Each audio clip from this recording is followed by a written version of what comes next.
এখন সুনামগঞ্জের তাহিরপুরে যাওয়ার আগে যেগুলা স্থান বন্যায় প্লাবিত হয়ে গেছে, এখানে কোনো অস্তিত্ব নাই, মানে দেখে বোঝা যাইতেছে না। এই যে দেখেন আপনি বাউন্ডারি দেওয়া, এগুলা প্লাবিত। আবার ওই যে রাস্তা, সব কিছুই চোখে পথ দেখা যায় না, মানে চারিদিকে পানি আর পানি। এর তো পানি কোথায় থেকে আইছে, হয়তো বৃষ্টির পানি অথবা পাহাড়ি জল।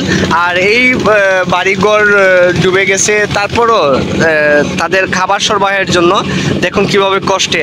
এখানে হয়তো এক এলাকার মাল আছে, তবে কয়দিন যাবে এটা, হ্যাঁ, এটা হয়তো চাহিদার উপর নির্ভর করে, এই আর কি। আল্লাহ আমাদেরকে অনেক ভালো রাখছেন, আলহামদুলিল্লাহ, শুক্রিয়া আল্লাহর দরবারে।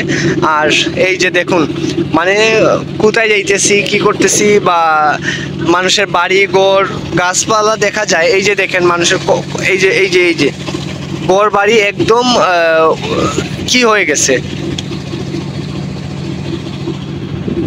আল্লাহ আমাদেরকে অনেক অনেক অনেক ভালো রাখছেন, আল্লাহর দরবারে লক্ষ কোটি শুকরিয়া জানাই। এবং যারা বন্যা প্লাবিত এলাকা, যারা কষ্ট করতেছে, দুর্ভোগ করতেছে, বিশেষ করে গর্ভধারিণী মা এবং অনেক বোন আছে, অনেক ভাইয়েরা আছে, যারা জীবিকা নির্বাহ করতে পারতেছে না, কিভাবে খাইতেছে, কি করতেছে, হয়তো বিশুদ্ধ পানি নাই, অথবা ওয়াশরুম নাই।